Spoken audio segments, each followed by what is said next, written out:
dan selamat siang teman-teman semua. Terima kasih hadir pada saat ini dan mengikuti proses hukum terkait dengan permasalahan Nikita Mirzani.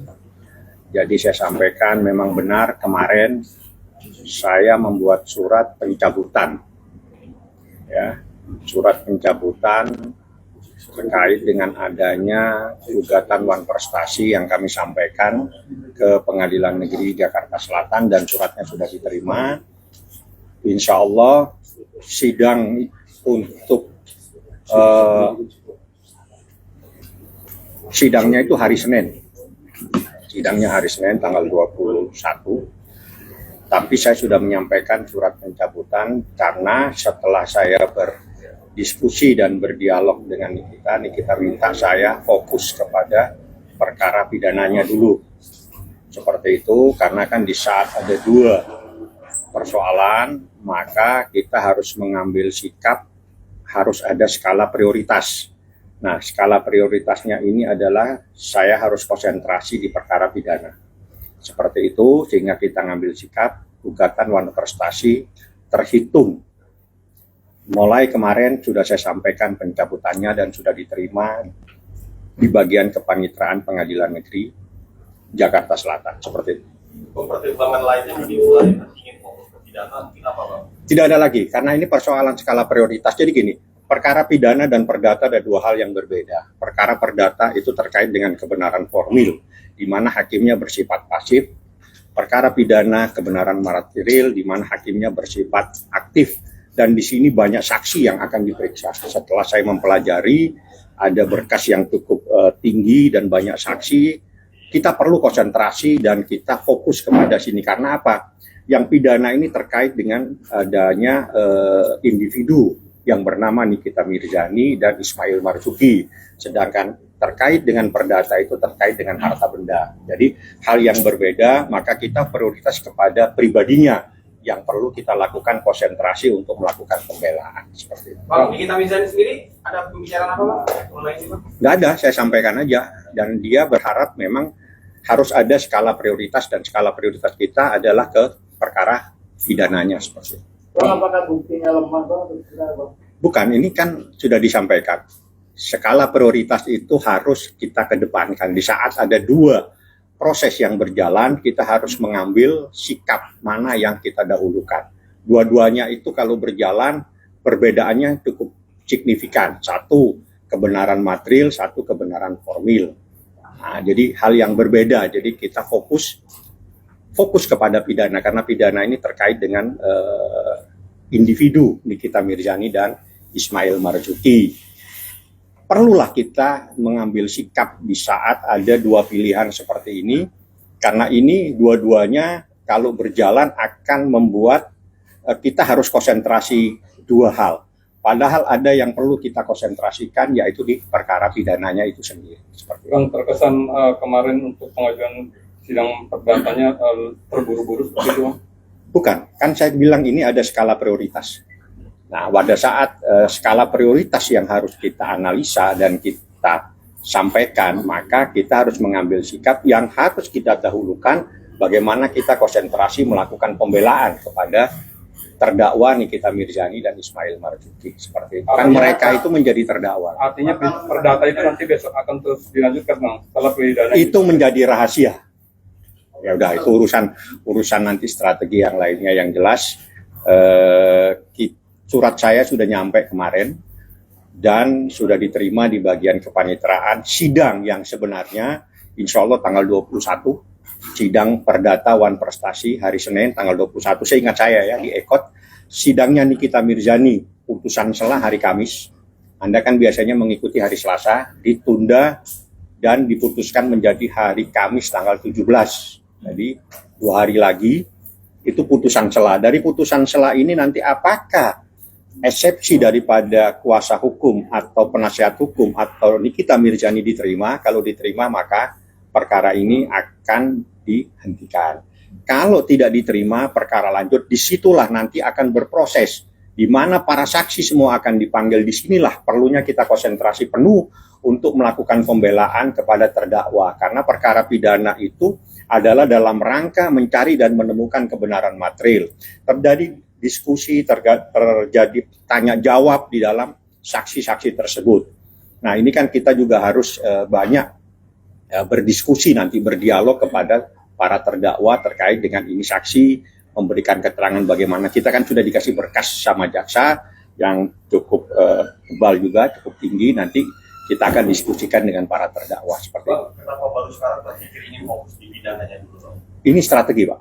Anda tidak bisa mencoba bertanya tentang strategi seorang advokat, ya. Bang, pihak pengajar sebelah bilang ini kan gugatan ini kan omong kosong, mengatakan pengaruh komentar mereka. Tidak ada. Ini urusan strategis. Yang tahu strategi itu adalah orang yang mengajukan gugatan. Jadi di saat kita mendapatkan dua pilihan, kan bersamaan nih sidangnya. Ada sidang perdata dan ada sidang pidana. Nah, di sini kalau kita dua-duanya kita jalankan, kita khawatir kita tidak bisa konsentrasi di satu hal yang paling penting, itu adalah perkara pidana. Oleh karena itu harus ada yang kita dahulukan. Yang kita dahulukan adalah perkara pidananya. Makanya perkara gugatan wan prestasi kita cabut. Artinya Pak, kalau pidananya selesai akan mengulangi. Itu nanti akan saya jawab setelah proses berlangsung, ya. Jadi sidang putusan sela hari Kamis, sidang gugatan wan prestasinya hari Senin tanggal 21. Di situ secara resmi akan saya sampaikan tentang pencabutan. Semua surat pencabutan dalam bentuk soft copy-nya saya sudah serahkan kepada kuasa hukum tergugat dan para turut tergugat, sudah saya sampaikan juga seperti itu. Surat itu dia dilayangkan Kemarin. Ini berarti atas keinginan istrinya juga sendiri atau? Ya, kita harus dialog ya, jadi kita harus diskusi. Ini sebentar lagi dua-duanya jalan, ya kan? Kan habis mediasi, habis SFC kan, habis ini kan pasti akan berjalan nih. Dua-duanya akan berjalan. Di saat dua-duanya harus berjalan ini, mana yang harus kita jadikan skala prioritas? Kan kita harus konsentrasi, kita juga harus diskusi, kita harus membedah, membaca semua berkas. Harus kita ambil sikap, apa yang harus kita dahulukan. Akhirnya yang perlu kita dahulukan bagaimana kita memberikan pembelaan secara pribadi kepada Nikita Mirzani, karena itulah dia yang menjadi terdakwa. Karena kalau orang yang mengalami perkara pidana itu kan terkait dengan pribadinya, makanya kita konsentrasi ke melakukan pembelaan kepada perkara pidananya. Berarti bisa dibilang gugatan yang ditunda, Bang? Itu menjadi rahasia nanti, nggak ada masalah. Yang penting kita jangan sampai di dalam sebuah perkara itu kita tidak hadir karena kita lagi konsentrasi di suatu masalah. Lebih bagus kita mengambil sikap, kita cabut, kita fokus kepada satu masalah pidana. Dua-duanya adalah sama, cuma perbedaan pidana dan perdata. Yang perdata harus kita cabut, kita fokus kepada yang pidana. Karena apa? Yang pidana ini terkait dengan kehidupan seseorang yang bernama Nikita Mirzani dan Ismail Marzuki. Makanya saya konsentrasi di sana, karena kalau sampai putusan sela menyatakan bahwa perkara dilanjutnya, maka sidang berikutnya adalah pemeriksaan saksi. Di saat pemeriksaan saksi, kita harus betul-betul konsentrasi penuh untuk membaca berkas perkara. Nah, inilah pentingnya kita mengambil sikap di saat-saat memang ada waktunya perkara tersebut berjalan. Ini perkara dua-duanya berjalan. Ya, dua-duanya berjalan. Di saat dua-duanya berjalan, yang satu itu hari Senin, ya, tanggal 21 itu adalah gugatan wan prestasi. Besok hari Kamis itu adalah putusan sela. Ini berjalan semua. Di saat berjalan begini, kita sebagai seorang advokat, kita harus diskusi dengan terdakwa. Kita harus ngambil sikap, tidak bisa jalan dua-duanya seperti ini. Karena ada yang lebih penting, itu adalah mengenai perkara pidanamu. Karena ini terkait dengan jiwamu, terkait dengan kebebasanmu, dan sebagainya. Seperti itu. Bang, ada kaitannya dengan hasil mediasi kemarin saat Niki ketemu dengan pengacara RG, Bang? Bukan itu soal mediasi. Mediasi itu begini, mediasi itu kenapa diwajibkan? Ini mungkin salah paham semua dan ada yang tidak paham. Banyak yang mediasi itu justru yang diwajibkan datang itu adalah para pihak. Pengacara itu kalau perlu itu di luar saja. Jadi bukan pengacaranya yang sibuk ke pengadilan. Harusnya yang datang itu adalah prinsipal. Makanya saya ikhtiar untuk mendatangkan Nikita Mirzani. Gitu. Kalau paham peraturan Mahkamah Agung, kalau tidak paham ya seperti itu. Jadi saya tidak bisa menyatakan apapun juga, tapi tolong pahami peraturan Mahkamah Agung di mana diwajibkan para pihak prinsipal hadir kecuali dia di luar negeri atau memang mempunyai halangan yang tidak bisa ditinggalkan. Itu salah satu pasal-pasal yang di peraturan Mahkamah Agung. Jadi di dalam peraturan Mahkamah Agung mediasi itu justru yang diwajibkan itu adalah prinsipal itu pihak yang sebenarnya. Jadi bukan pengacara yang diwajibkan. Pengacara itu hanya menemani dan setelah itu biasanya disuruh keluar. Nah, itu peraturan tentang mediasi yang sebenarnya. Jadi yang diwajibkan bukan pengacaranya untuk datang di pengadilan, tapi menemani diwajibkan. Tapi bukan dia yang harus sibuk untuk melakukan komunikasi dengan hakim mediator seperti itu.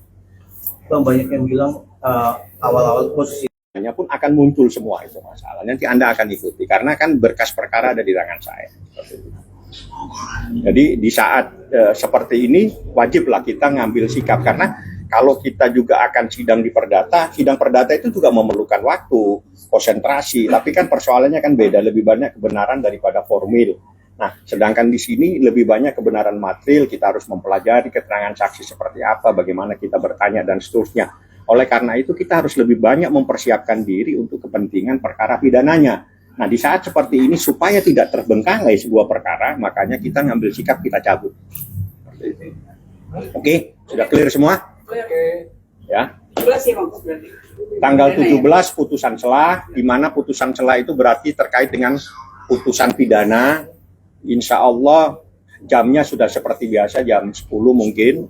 Itu putusan celahnya nanti majelis hakim yang akan memutuskan apakah dikabulkan eksepsi atau tidak, itu saya serahkan sepenuhnya kepada majelis hakim. Tapi kalau eksepsi tidak diterima, maka perkara berlanjut pada sidang berikutnya, di situ mulai pemeriksaan saksi. Nah, itulah yang saya katakan, bagaimana sebagai seorang advokat harus konsentrasi penuh dan memberikan penjelasan kepada klien, ini kita harus konsentrasi di perkara pidana kamu, karena minggu depan ini, jika eksepsi kita tidak dapat diterima, maka saksi-saksi itu akan diperiksa. Nah, kita perlu konsentrasi yang lebih maksimal di perkara ini. Nah, itu yang harus kita sampaikan. Dan itu kewajiban seorang advokat menyampaikan kepada kliennya tentang apa yang akan terjadi dan bagaimana proses hukum yang terjadi pada saat seperti ini. Ya, seperti